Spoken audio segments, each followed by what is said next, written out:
estamos con Durgan. Gracias por recibirnos acá en tu casa, dejarnos que vengamos a molestarte un rato. Por favor, el agradecido soy yo, que me entrevistás. ¡Ay, qué lindo! Porque la idea un poco del programa es entrevistar a gente que es referente en lo que hace, que empezó desde abajo y bueno, por conocernos hace años, eras uno de los primeros en la lista. Así es. Así que bueno, para los que por ahí no te conocen, que va a ser medio raro que no te conozcan, sobre todo si son de la industria, y si no son, que te conozcan ahora. ¿Cómo empezaste allá?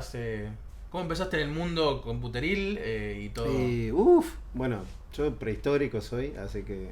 ¿Cómo empecé? Empecé muy atrás de la época de la informática. Empecé leyendo mucho cómic, leyendo mucha ciencia ficción. Todavía tengo acá algunos de mis libros favoritos de cuando era chico. Leía Ballard, Asimov, Bradbury, esas cosas, ¿no? Me quemaba la cabeza con eso. Obviamente Tolkien, todo fui abordando de a poquito todo lo que había en materia de literatura fantástica, terror, fantasía. Bueno, empecé escribiendo. En realidad mi primera cosa publicada fue en Axon 35. Axon era la primera publicación electrónica de América Latina, ¿no? Venía en disquete en esa época. Y bueno, mandé un cuento ahí, ¿no? Muy tímido. Yo en ese momento vivía en Salta. Y en Salta es todo como muy cerrado. En esa época era muy complicado publicar cualquier cosa. Mandé y bueno, me lo publicaron. Y a partir de ese momento, digamos, como que me explotó la cabeza y dije, quiero hacer algo. Yo también puedo, ¿no? Porque de repente el que quiere empezar, o por ahí le gustan esas cosas, pero se siente más consumidor que productor, ¿no? Sí. Y dice, bueno, yo también podría hacer esto, ¿no? Y de repente, bueno, la respuesta es sí, y hay que empezar, y el gran secreto es persistir, ¿no? Si te gusta, hay que darle hasta que puedas. Y bueno, arranqué con eso, y un día llegaron las computadoras, de a poquito, ¿viste? TI-99, Spectrum, Commodore, ¿no? Bueno, empezaron a aparecer. Me volví loco porque, bueno, las computadoras y todo eso eran como parte de la fauna, ¿no? Silvestre que había en la ciencia ficción. ¿Cómo no iba a querer meterme en eso? Entonces fui a estudiar computación, me recibí de analista programador no sé cuánto, que hacíamos COBOL, Fortran, ¿no? Pascal, un poquito, con unas heladeras de este tamaño, ¿no? Y que las prendías y tenías que tirar a tomarte un café, esperar, claro, ¿no? Decir, época que veníamos recién saliendo de las cintas perforadas, ¿no? Te estoy hablando de la prehistoria realmente. Y bueno, aprendí a programar, hice mis primeros pinitos haciendo juegos así muy simples, ¿no? Que eran como los juegos de la época. Y bueno, en ese momento se vivía en Estados Unidos la era dorada del videojuego, de los arcades. Y lo que estaba de moda era Pac-Man, Centipede, Galaxian, ¿no? Girus. La época del Atari. No, claro, viste. La época de Atari, ya después poquito entrando con lo que era Nintendo, y bueno, se fue haciendo más lindo y evolucionando a partir de ahí. Y bueno, yo empecé con eso. Después hubo un periodo de corte conmigo. Yo me vine de Salta, me mudé a La Plata a estudiar Derecho, quería ser abogado. Un error de juventud, ¿no? Querer ser abogado, digamos, una cosa terrible, ¿no? Que aparte yo no tenía la malicia para ser abogado. Porque vos para ser abogado tenés que ser un tipo jodido, ¿no? No es fácil ser abogado. Es lo más parecido, supongo yo, a un hitman, ¿no? Asesino suelto. Con perdón de todos mis amigos abogados, que sé que son todos unos mercenarios horribles. Pero bueno, yo no tenía ese tipo de personalidad. Creía en la justicia social, creía en que todas esas pavadas que uno cree de chico, ¿no? Y entonces me dediqué a laburar, trabajaba en una óptica y seguía escribiendo para Axon. Llegué a publicar 4 cuentos, una cosa así. Que después me dio el gusto de hacerlos en papel, están acá, ¿no? Todo lo que hiciste en disquete está ahí en papel. Está ahí, sí, me dio el gusto de publicarlo en Amazon, y entonces en Amazon te lo podés hacer imprimir de a uno y te mandás, ¿viste? A vos mismo, digamos. Claro. Entonces como que tenés impreso un libro que no existe en realidad. Bueno, y después, ¿qué pasó? Un día yo tenía una vida rutinaria de oficina. Yo vivía en La Plata, pero trabajaba acá en Buenos Aires. Viajaba todos los días en una época en que no había autopistas, ¿no? Veníamos en en un tren con fusiles ¿no? Así, Sí, sí. y a veces llegabas, a veces no. Y iba caminando y bueno, muchos conocen la historia, conocen, ¿no? Iba caminando y donde yo tomaba el micro para volverme a La Plata a la noche, había una revistería en esa esquina, que era la esquina de Alsina y Paseo Colón. Bueno, y había ahí una Extreme PC, la Extreme PC número 1 que tenía tapa de Jedi Knight. Yo iba caminando como todo quemado de Star Wars, paso y veo el lightsaber verde, viste, así el tipo con la capucha y digo, ¡oh! ¿Qué es esto? ¿No? Automáticamente me olvidé absolutamente de toda mi vida y dije, bueno, ¿qué hago? ¿Compro esto? Dejé pasar un micro, que era como dejar pasar la carreta que pasa una vez a la semana, claro. ¿Sí? No sé si me explico. Me compré esa revista y bueno, me quedé leyendo en la parada y volví leyendo con luz de candil, ¿no? Leía así cada vez que pasaban los faroles, ¿viste? Podía leer un poquito. Me encantó porque vi que era una revista que trataba el juego o los videojuegos como desde un punto de vista mucho más maduro, más profesional, como lo podría llamar en ese momento, porque hasta entonces todas las revistas que había, que yo ni siquiera las compraba, eran de trucos, ¿no? Ahora tenés que subir, saltar, bajar, ¿no? Y a mí eso me importaba un rábano. Yo lo que quería era la parte del diseño, la creación de los personajes, la programación del juego, toda la cuestión del otro lado, ¿no? Del mostrador, digamos. Y bueno, escribí a la redacción de ese momento, se llamaba Power Play, la editorial, que eran 4 locos o 5 locos que se les había ocurrido hacer una revista porque también eran unos quemados del videojuego. Y me dijeron, sí, dale, ¿querés colaborar? Colaborá. Y empecé a colaborar. Creo que trabajé o mandé notas durante unos 6 meses, una cosa así. Y un día me dijeron, uy, venía a conocernos. No fui tampoco, porque yo no me lo tomaba, yo mismo no me lo tomaba en serio. En ese momento, yo mismo no tomaba en serio el juego. Claro. Si bien me gustaba todo, no le daba bola. Y bueno, seguí colaborando. Y bueno, un día de ahí pasé a jefe de redacción. Tuve que decidir dejar mi trabajo. Yo tenía un buen trabajo, trabajaba en ese momento para el Instituto Nacional de Reaseguros, y bueno, se ganaba bien ahí, pero dije, bueno, me voy me invitaron a nada menos que a manejar el barco, a timonear un barco así, ¿no? Y para mí era como un sueño porque te juntaba un poco todo lo que a mí me gustaba, porque hacer una revista, ¿no? Es juntar lo que yo leía, la literatura, las cosas que a mí me gustaban, con la cuestión gráfica, el arte, algo, ¿no? Entonces como que en una revista de videojuegos juntaba todo lo que a mí me encantaba, la tecnología, el arte, la literatura, y bueno, le di esa impronta a la revista. Era una revista media tirada, donde las notas tenían un poco de ficción, ¿no?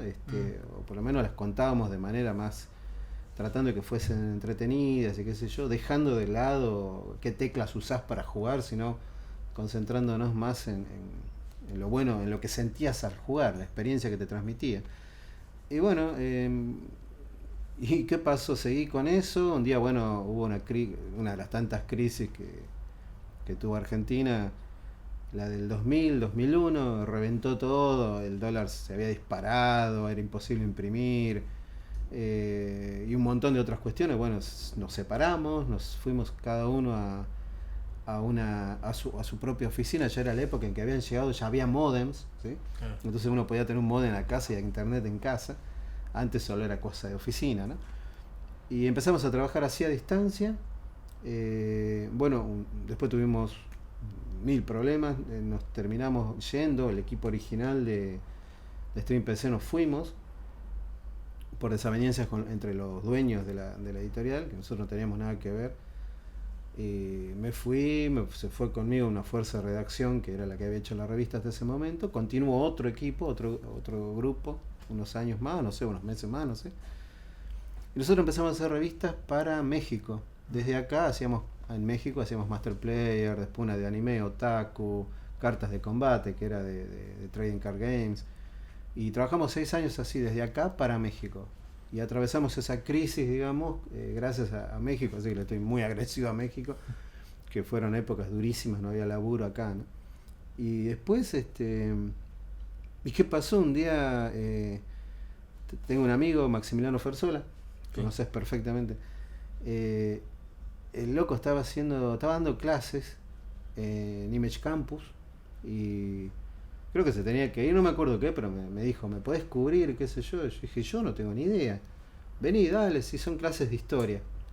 Ah, bueno, eso sí, bueno, entonces fui y nada, empecé a dar clases ahí de algo que se llamaba Game Art. Empecé a meter un poquito de lo que me parecía a mí que tenía que ser de diseño. Ya para entonces yo ya hacía revistas de juegos, de crucigramas, hacía juegos dentro de lo que era lo editorial. Sí. Y bueno, había empezado a estudiar mucho lo que era cómo diseñar y me leía todo, leía manuales, libros, qué sé yo, y empecé a armé un esquema de enseñanza en base a lo que yo me parecía que era bueno como diseño. Y bueno, terminé dando clases de game design, digamos. De hecho, inventé el programa profesional de game design, o sea, no me acuerdo cómo se llamaba en ese momento, porque me parecía que dentro de lo que era la industria de la docencia del videojuego no había eso, ¿no? Entonces de repente vos tenías un pibe que te hacía, no sé, unos gráficos espectaculares, pero de diseño nada. Y complicaba, cuando querías hacer un proyecto con todos los alumnos y a ver si sacábamos un juego entero, te dabas con que, bueno, te faltaba diseño, ¿no? Claro. Yo daba unas pildoritas de diseño, pero no te alcanzaba. Entonces, bueno, armé un curso. Bueno, y a partir de ese momento seguí para adelante. Después empecé a hacer consultoría a las empresas, empecé a hacer algunos juegos para afuera y seguí haciendo juegos, puzzles en las revistas y qué sé yo. Después me dediqué a lo que sería freelancer, ¿no? Entonces hago consultoría, reviso documentos de diseño, sugiero formas de mejorarlo, ¿no? Siempre son sugerencias porque, bueno, son cuestiones delicadas, pero nada, terminé dedicándome a eso y nunca dejé de hacer revistas. Así que finalmente terminé teniendo como 3 patitas ahí, ¿no? Una es la de la cosa editorial, que yo revista de videojuegos hice toda la vida. Llevo más de 1000 hechas en total, entre todas. Terminé haciendo docencia y terminé trabajando efectivamente como diseñador. Después fui a la fuerza, ¿no? Porque por casualidad todo en realidad me fue pasando. Fui acompañando la evolución natural yo del sector, digamos. Entonces en un punto también empecé a hacer diseño transmedia, esto de contar una historia en múltiples formatos y qué sé yo. Me tuve que meter un poquito más en el mundo del audiovisual y que más, como vos me preguntabas cómo se hace, qué sé yo, y persistiendo, ¿no? Cuando vos tenés algo que te gusta, para mí es un error dedicarte a otra cosa. Porque si aflojás, es morirse un poquito. Si a uno le gusta hacer esto, ¿no? O escribir libros, o lo que sea, hacelo. Porque primero que la satisfacción es enorme, que uno siente que realmente avanzaste. Aunque no te dé plata, porque hay algo que a veces se asocia, ¿no? Bueno, este tipo tiene... Por ejemplo, cualquiera pensaría que yo tengo un montón de guita por todas las cosas que hice. En realidad no, porque no es Argentina, repito, uno acá no ganás dinero a raudales trabajando, ¿no? Pero por lo menos uno tiene la satisfacción de haber hecho algo que le gusta hacer. Yo soy de los que piensa que si a vos te gustó hacerlo, muy probablemente a la persona que te lee o te ve o te juega le va a gustar lo que hiciste, ¿no? Porque uno le pone un poquito de alma. Y hay momentos en que te morís de hambre y tenés que elegir, ¿no? Es como, ¿viste? Como en The Walking Dead, esto o esto, y las dos cosas son horribles. Y tenés que elegir, y yo elegí muchas veces. O sea, por ejemplo, como te conté, en un momento yo trabajaba bien en oficina, era ratón de oficina, ¿no? Y dije, bueno, me voy a hacer algo que me gusta ganando menos, ¿no? Sacrificando tal vez, y sin saber aparte, vos viste cómo es. Sí, la incertidumbre total. Acá siempre uno trabaja con esa incertidumbre. Y dije, bueno, es más, sí, lo hago. Hablé en ese momento mi esposa, hablé con mi vieja, con todos mis amigos. Che, ¿les parece? ¿No estoy dando un paso al vacío? Y todos me dijeron, bueno, si te gusta, hermano, contá, el problema no era de ellos. Dale, tirate. Y yo agarré y me tiré, ¿viste? Me fue bien, mal. Yo creo que me fue bien, en el balance, digamos. La sufrí, tuve que elegir varias veces. como esto es una cuestión que tiene que ver con los juegos, ¿no? Como hay un factor lúdico, uno tiende a minimizarlo y a decir es algo secundario, es algo que no es tan importante en la vida de la gente. O, por ejemplo, yo quería estudiar abogacía porque quería ser un tipo importante, o no sé qué quería, ¿no? Era lo que menos me disgustaba en realidad. Eso es un clásico error, ¿no? Empezar a estudiar algo que realmente no te llena, no te sirve de nada, ¿no? La verdad que terminé eligiendo muchas veces lo que parecía ser en contra mío, por lo menos en materia de ingresos. Me arriesgué y creo que la persistencia es lo que puede hacer que alguien que emprende, que arranca desde el principio, llegue a algún lugar, o por lo menos, en realidad, ¿sabes? Creo que es los años en los que uno de tosudo sigue en la cosa, lo que va generando una trayectoria, obviamente, y después el prestigio que puedes llegar a tener va a depender de lo que hiciste. Yo, por ejemplo, soy un tipo que toda la vida me gustó, como te digo, incentivar el hacer acá, local, pero también ayudé siempre. Jamás oculté nada de lo que sé. Estoy dispuesto a hablar con cualquiera que me pregunte, ¿y cómo hiciste esto? Yo se lo digo, no me guardo nada, porque me parece que no tiene sentido guardar nada, sino que somos todos los que tenemos que empujar juntos, ¿no? Entonces, si todos supiéramos más de lo que lo que estamos haciendo, me parece que seríamos mejor como sector videojuegos, como industria, como lo quieras llamar. Entonces nunca me esquiné, por ejemplo, siempre ayudé. Muchas veces me pasa que no es recíproco, ¿no? Yo a veces ayudo a una persona y esa persona después me da vuelta la cara y bueno, pero ni me importa. No me importa, porque yo no lo hago esperando que me devuelvan eso, ¿no? Me acostumbré, digamos, a sobrevivir solito y hago lo que puedo. El mensaje es, dale para adelante. Primero identifica lo que te gusta y después persistí en eso, ¿no? Y si tenés que trabajar en una hamburguesería un tiempo, porque tenés que pagarlo el alquiler, y bueno, pero no le saques la mirada a eso que te gusta. Es la única cosa que vale la pena con el paso del tiempo. ¿Vale la pena estar 15 años en una oficina? No. Y si vas a estar los 15 años en la oficina, bueno, por lo menos hace algo, producí algo, ¿no? Eso es lo que a mí me gusta hacer, digamos.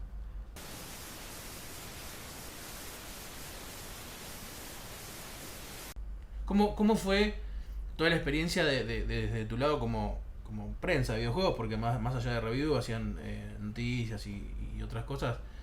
¿Cómo fue toda tu experiencia como prensa desde que empezaste hasta hoy en día, que ya la prensa de videojuegos es algo que ya todo el mundo habla de la prensa de videojuegos? ¿Cómo era? Bueno, éramos acá en Argentina, éramos creo que 2 revistas. Una era PC Juegos, que era de la editorial de MP Ediciones, me parece. Y otra, bueno, empezó a hacer Stream PC. ¿Cómo era? Y eran épocas como si fuese una época steampunk o medieval, ¿no? Primero que las cosas, digamos, internet había, pero era una internet muy, muy lenta, muy primitiva al lado de lo que hoy tenemos. Entonces la información costaba un montón producir, mucha de la información se movía por correo postal, o sea, por ejemplo, el arte de portada de las revistas te venía por correo internacional, ¿no? Por courier. A veces pasaba a Chile sin querer, bueno, porque ni sabían los tipos, ni siquiera sabían dónde era Argentina, una cosa así, o por allá abajo estaba. Terminaban en Brasilia, ¿no? Que supuestamente es la capital de Argentina, Brasilia. Bueno, eran épocas difíciles, también eran épocas mucho más sencillas de producir contenidos porque no le tenías que pedir permiso a nadie por nada, ¿no? Y también eran épocas de descubrimiento porque todo era nuevo. Yo recuerdo haber hecho notas enseñándole a los lectores a jugar first person shooter con un mouse. Pues hasta entonces, desde Doom para acá, o Wolfenstein, jugamos con el teclado, ¿no? Y un día se podía jugar con un mouse, dabas vuelta con una fluidez. O sea, así de lento. Había notas en la revista, por ejemplo, conectar tu PC con un cable coaxial, ¿no? Ese tipo de cosas. O sea, era claro, y aparte hacíamos un par de CDs que estaban a mi cargo, con cada número, 1 o 2 a veces, que traía demos, traía audio, música, videos, trailers, ¿no? Todas las cosas que la gente era imposible que juntara, digamos, a menos que estuviera como la redacción estaba todo el mes bajando cosas, Claro. ¿no? Entonces era muy valioso el CD, la gente lo esperaba mucho, porque de repente ahí veías los videos, te bajaba las demos y estaban en el disco, bueno. Así que en ese sentido, y bueno, estábamos solos también, ¿no? No había prensa, y hoy en día, bueno, es completamente distinto, ¿no? Cualquiera puede tener un blog y subir notas y hacer relaciones de prensa y pedir códigos. Nosotros todo era a mano, todo a pulmón.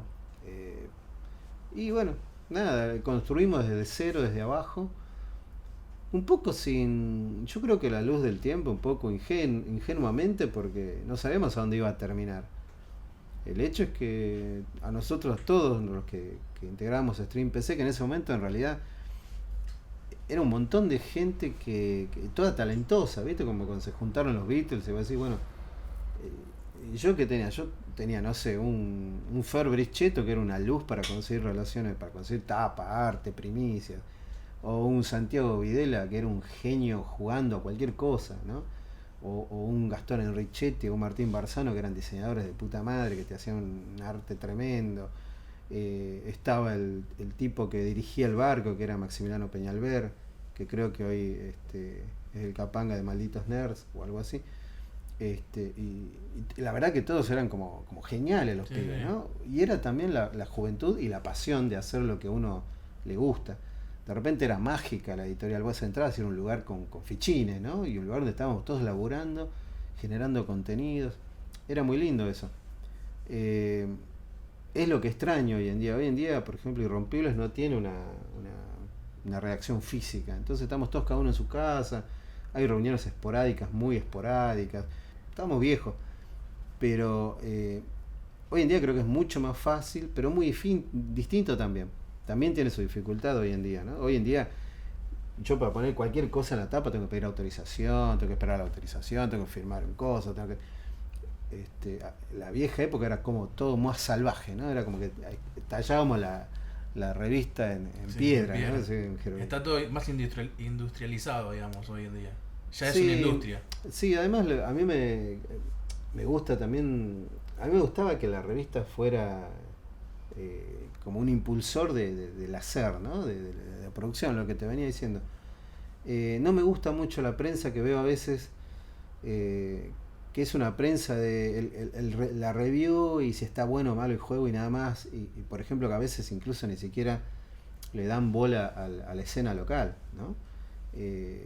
Yo desde Stream PC para acá, o sea, hace 20 años, todas las revistas siempre tienen contenido de la industria nuestra, ¿no? Y siempre te entrevista un tipo, no sé, un Lucas Robledo que es diseñador de juegos o productor de juegos, o qué sé yo, o un tipo que hace arte, o una tipa que escribió tal cosa, ¿no? Porque a mí me parece que una revista tiene que tener una función más allá del entretenimiento, tiene que ser algo formador, ¿no? Hay una responsabilidad que tenemos como periodistas del videojuego de impulsar la industria, el sector, porque a mí me parece que el sector videojuegos tiene que funcionar como engranajes, ¿viste? Tenés el que consume, que posibilita que se produzca, y la prensa que hace que todos los demás caminen, ¿no? Y gire. Entonces a mí me gusta ese tipo de prensa, ¿viste? Hay tipos que lo hacen en la Argentina, tipos que directamente no. Creo que también hay un proceso de maduración que va a tomar un tiempo, pero que se va a llegar a que seamos como un sector, ¿no? Sólido que apoye el desarrollo argentino.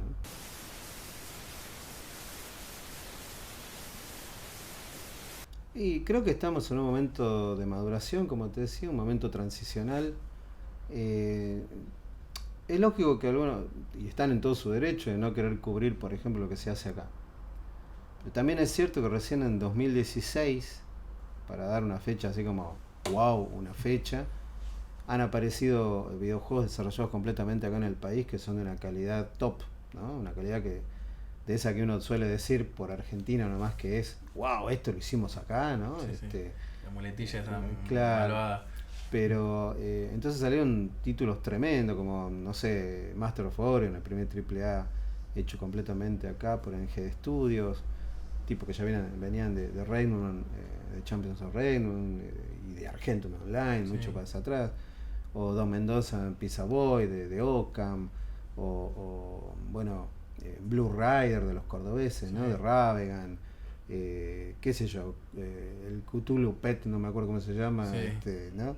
De este pibe de Santa Fe, bueno, Oclos, de Coffee Powder Machine. Es decir, no puedo nombrar a todos porque me los voy a olvidar, pues son un montón. De hecho hicimos un relevamiento con una sociedad a la que pertenezco ahora de científica de estudio de videojuegos, y encontré 106 juegos completamente hechos acá en el país el año pasado. 106 juegos, o sea, no le tenemos nada que envidiar a ningún país de la región latinoamericana. Sí. Yo creo que eso va a hacer que aquellos grupos de prensa que todavía no están mirando acá porque de algún punto sienten o sentían que no producíamos juegos de calidad, van a tener que empezar a darle valor a eso, así como le dan valor a un juego hecho en Alemania o en Portugal o en Estados Unidos. Sí. Acá hay juegos, hoy en día hay juegos que son tremendamente creativos, están súper bien hechos. Y bueno, la prensa tiene una función, como te decía, una responsabilidad, que es no solo darte una noticia o espejar o traducir una noticia que sale de un medio extranjero, que por supuesto van a salir de ahí porque son el corazón de la industria, el corazón del mundo está ahí, no acá, ¿no? Es así. Pero acá también se pueden producir noticias, contenidos de cosas nuestras. Y también tenemos que llegar a un punto en que un lanzamiento argentino tenga una fiesta y gente disfrazada, ¿no? Es decir, tenemos que llegar a eso, y hay un proceso natural de maduración que se va a ir alcanzando de a poco. De hecho, esto PUBAR, que significa Prensa Unida de Videojuegos Argentina, es una semillita, ¿no? Recién están haciendo. Obviamente son muchos medios hoy en día gracias a Cthulhu, ¿no? Había una época en que cuando yo empecé éramos dos medios. Sí.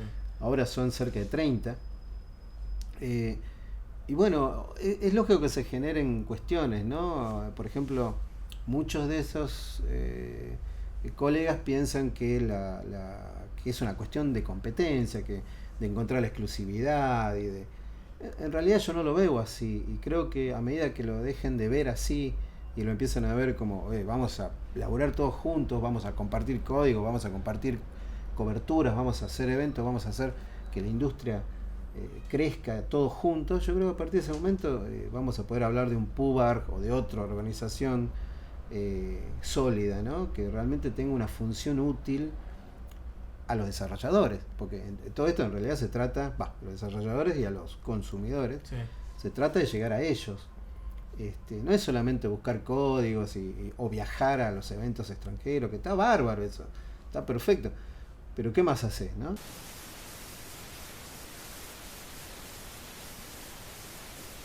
Venías diciendo un poco bueno, empezaste con la revista, que a vos te gusta escribir, siempre te gustó, de hecho fue como diste todo tu puntapié hasta ahora que nos contaste, y un poquito yo tomo de esto que vos dijiste último, de como de aportar tu granito de arena a todo lo que es la industria. Sacaste tus 3 libros ya, la trilogía.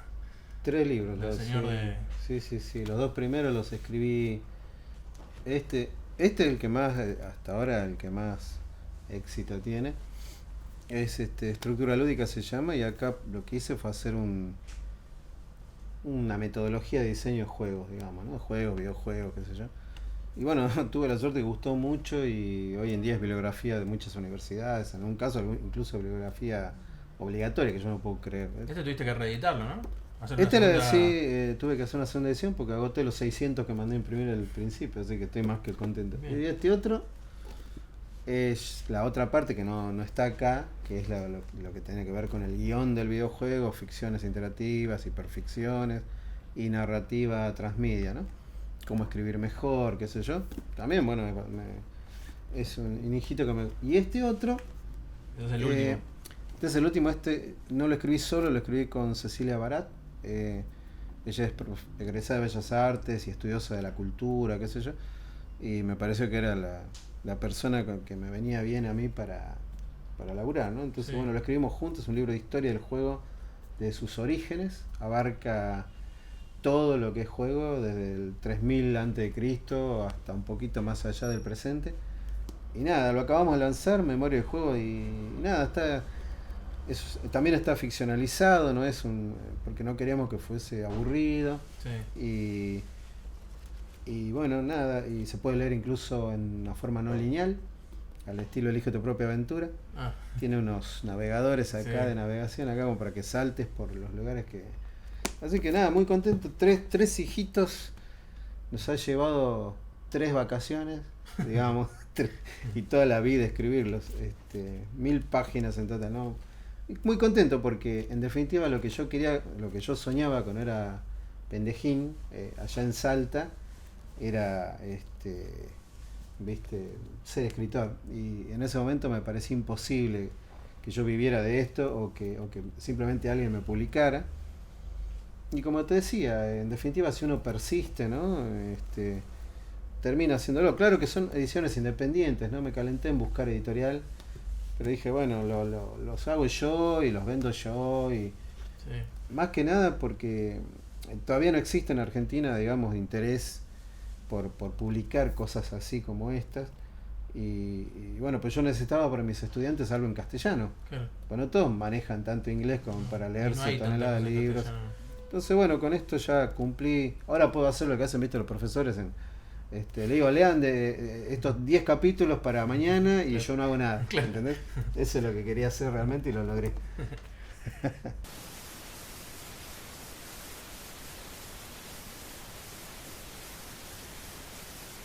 Bueno, Durgan, gracias. Muy valioso todo lo que contaste, sobre todo porque bueno, es un poco lo que buscamos con el programa, esto de conocer a gente que haya empezado así a fuerza de tracción. Tracción a sangre y persistencia. Exacto. Así que bueno, gracias por dejarnos No, no, gracias a venir. ustedes. Y yo nos vamos a ver seguramente en algo que hagas en algún lugar. Cómo no, encantadísimo. Vamos a ir a cubrirlo. Así que saludos. Gracias, Luquita. Gracias por estar. Gracias por la nota. Gracias. Gracias a todos.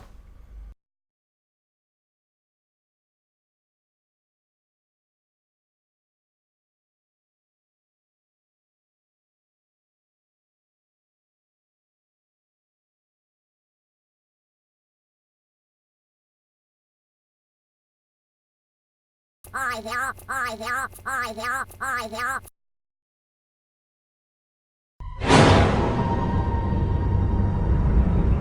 Hi there, hi there, hi there, hi there.